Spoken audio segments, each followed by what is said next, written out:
Ito po ay suma naman sa Sumandelia. Yan.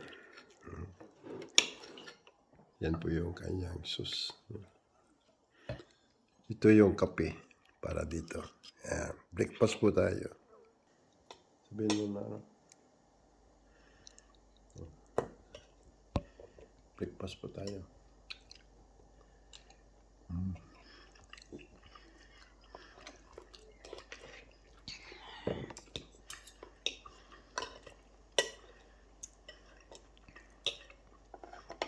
Sumandelia.